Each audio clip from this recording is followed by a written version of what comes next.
American Leaders and Heroes by Wilbur F. Gordy. John Smith and the Settlement of Jamestown, 1579 to 1631. About 20 years after the failure of Raleigh's attempt to plant a settlement in America, another effort was made by a body of merchants and wealthy men called the London Company. Their purpose was to discover gold, of which Englishmen were then dreaming, just as the Spaniards had dreamed years before when they sailed under the leadership of Columbus, Pizarro, Cortez, and De Soto. As a beginning for the new colony, which was destined to be the first permanent English settlement in America, the London Company sent out 105 men, who set sail from London on New Year's Day, 1607, in 3 frail vessels. They were not sturdy, self-reliant men such as give strength to a new enterprise. On the contrary, about half of them were gentlemen who felt themselves above working with their hands. They were coming to America to pick up a fortune and then return to England to live at ease the rest of their lives. As we shall see, such colonists were unfit for the rough and rugged life which awaited them in the wild woods of a new country. Instead of sailing straight across the Atlantic, they took a very much longer route, directing their course down the coast of France and Spain to the Canaries, and from these islands to the West Indies. Here they stopped a long time. The result was that they were about 4 months on the tiresome voyage, and had used up nearly all their provisions before reaching their journey's end. This was but a beginning of their troubles. Their purpose had been to land on the deserted site of Raleigh's colony, Roanoke Island, but a violent storm having driven them out of their course, they entered Chesapeake Bay, naming the headlands on either side Cape Charles and Cape Henry after the king's sons. Pushing on, they found a quiet harbor which they fittingly called Point Comfort. After resting here, they sailed up the river and named it the James, after James I, King of England. They were delighted with the country, for it was the month of May, and the banks of the river were luxuriant with beautiful trees, shrubbery, and many-colored flowers. 50 miles from the mouth of the James, the voyagers landed on a peninsula, which they chose as the place of settlement because it was within easy reach of the sea.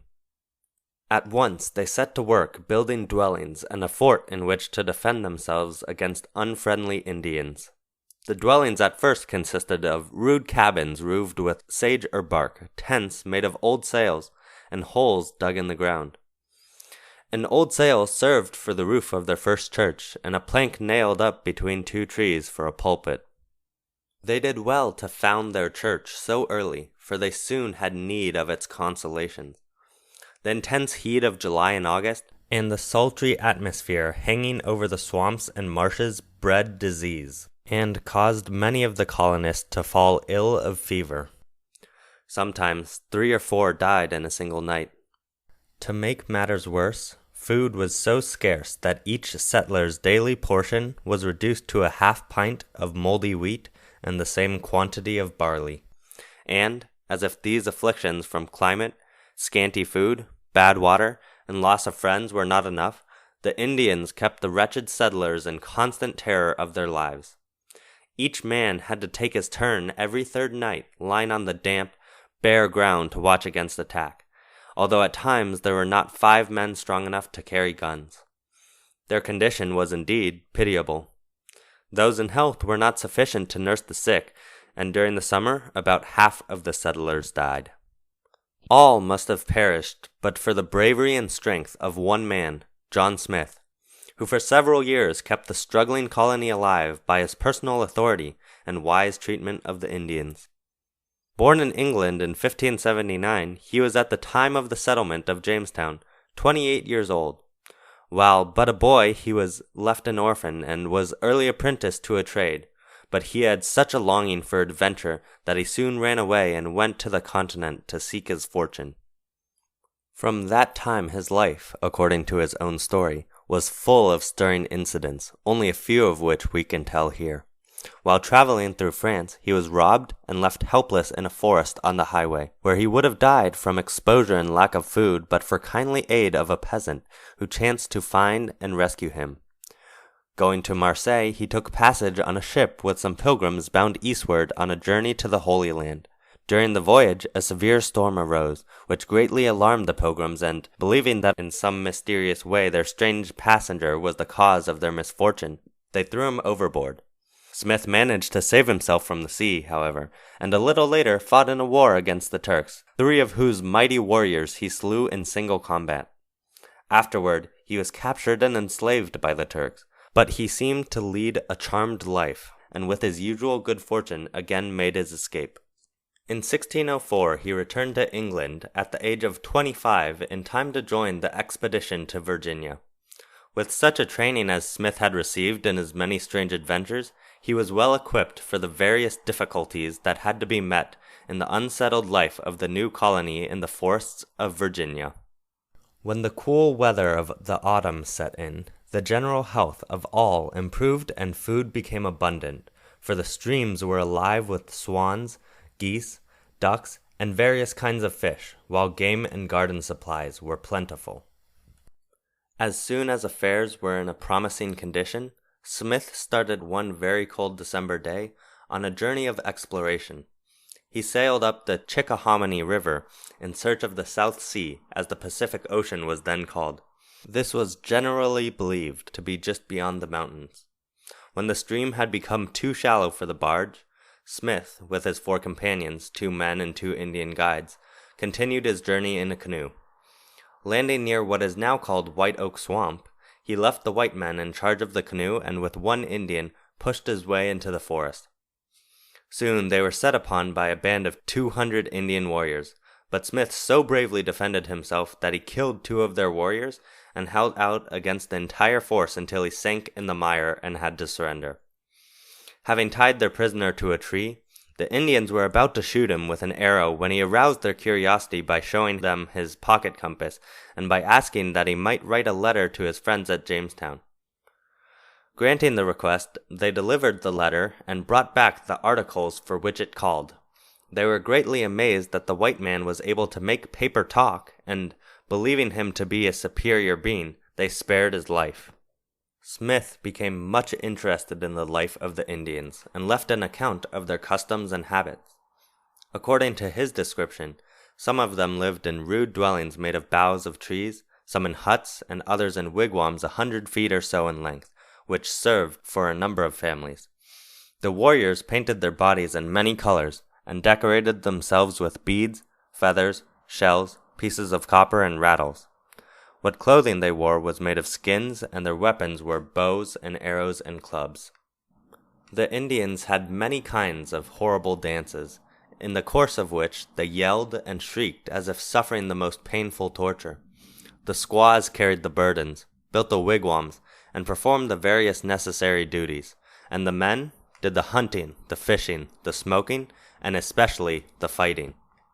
The Indians took Smith to many of their villages, leading him finally into the presence of Powhatan, who lived in one of the long wigwams mentioned above on the north bank of the York River, about 15 miles from Jamestown.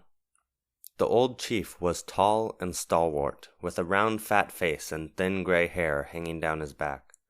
Dressed in a robe of raccoon skins, he sat before the fire on a sort of bench covered with mats, with a young maiden sitting on each side. At his right and left stood the warriors, and close to the wall on either side a row of squaws.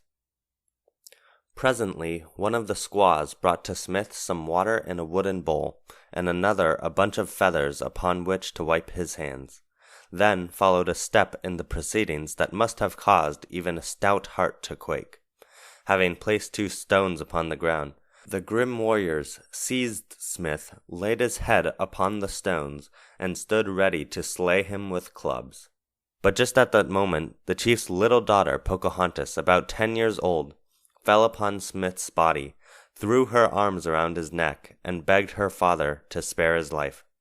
Powhatan's heart was so touched that he released Smith and allowed him to return 3 days later to Jamestown. In the summer of 1609, Smith started out on another expedition in search of the Pacific. He sailed as before by way of Chesapeake Bay, exploring far up the Potomac. It is needless to say that he did not reach the Pacific, but he covered a distance of about 3,000 miles and made a map of his explorations which is considered remarkable for its accuracy. In the autumn, Captain Newport came from England with orders from the London Company to crown Powhatan. Along with the crown, the company sent gifts, consisting of a bed, a basin, a pitcher, and a scarlet robe.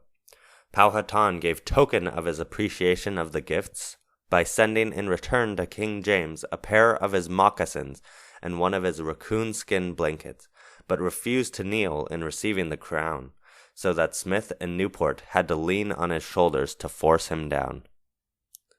The crowning of Powhatan was intended to win his favor, but the compliment did not make the shrewd old chief altogether friendly to the white strangers, for he noticed that their numbers were increasing, and he feared that their coming might in the end bring harm to himself and his people. He therefore planned to get rid of the Englishmen by refusing them corn, and in the following winter declined to supply them, asking in a hostile way when they were going home. The settlers sadly missed his friendly aid, for the rats that had come over in the vessels had played havoc with their provisions, and they were greatly in need of corn, venison, and game such as Powhatan had furnished the previous year. But Smith, who knew so well how to manage the Indians, was equal to the occasion. He used smooth words if they served his purpose. If not, he used threats or even force. Bent upon gaining their goodwill, or at least determined to secure corn, Smith sailed down the James, around Point Comfort, and up the York River with about 40 men to Powhatan's home. The old chief pretended to be friendly, but Smith learned from an Indian informer that the wily savage was planning to murder him and his men. Little Pocahontas, also, came to Smith in the darkness of night and told him of the plot, thus proving herself, as on many other occasions, to be a true friend to the white men. Indeed, it has been said that by her timely aid the Jamestown settlement was saved from ruin.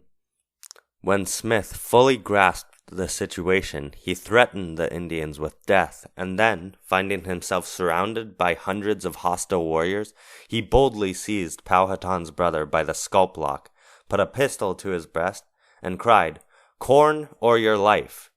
The Indians, awed by Smith's fearlessness, no longer held out, but brought him corn in abundance. From the first, Smith had been the natural leader of the colony, and in time was made president of the council. He found the men of his own race almost as difficult to manage as the Indians. They were so lazy that Smith was obliged to make a law by which he declared, "He that will not work shall not eat."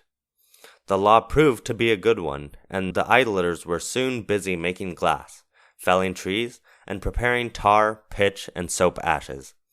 But they hated rough labor, and were very apt to swear when it hurt their hands. To put an end to the swearing, Smith required each man to keep a record of his oaths, and for every offense ordered a can of cold water poured down the sleeve of the uplifted right arm of the culprit. By such discipline, the settlement was soon put into excellent working order. If Smith could have remained at the head of the colony, everything might have continued to go well. But one day, while out in a boat, he was wounded so severely by the explosion of some gunpowder that he was obliged to return to England for treatment.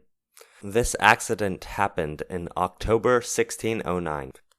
5 years later, he returned to Virginia and explored the coast to the north, making a map of the region and naming it New England. He not only wrote an account of his own life, but also several books on America. He died in 1632 at the age of 53 years. Without his leadership, the weak and puny colony at Jamestown must have perished before the end of its first year, but his resolution and courage held it together until it received from England the help needed to put it on a firm footing. End of chapter 4.